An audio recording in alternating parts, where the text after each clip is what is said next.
tightening global monetary policy, spillover from the Russia-Ukraine war, India is already feeling the heat with reduced exports, lower industrial activity, and of course, soaring inflation.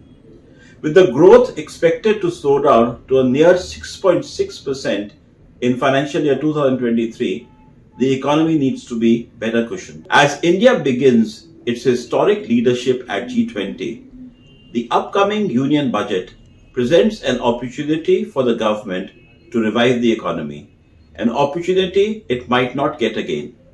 I look forward to an attentive, holistic, and forward looking budget. Having spent a few decades in the social sector, first and foremost, I would want to see an increased social sector budgetary allocation. This is required to stimulate economic growth, something that has not been acknowledged enough in the last few annual budgets.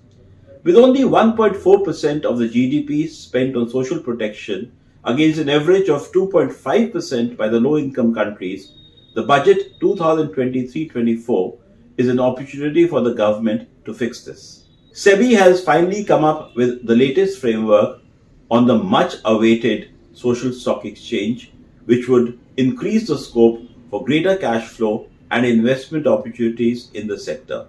I would also like to see investment in Urban Employment Guarantee Program along the lines of NREGA, which has been one of the most successful centrally sponsored programs.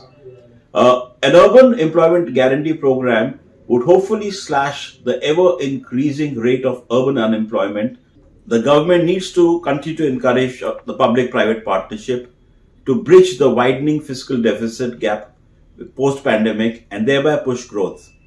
The PPP is the only way to not only get technical expertise but as well as resources for the government to help forward the economic growth. Fiscally steer India's global thought leadership and domestic climate agenda into action. A lot has been said about climate agenda, but we need action. Tax holidays for climate tech enterprises, funneling incentives for green bonds will enable a green and just transition aligned with low carbon development pathways. India has been witnessing renewed emphasis on urban development over the last few years. I expect the budget 2023 to take forward this momentum. This being the last budget before the budget of the election year, this is perhaps a good opportunity for the government to really come forward with a growth-oriented budget to look after the post-pandemic fiscal distress that the globe and especially India has also seen.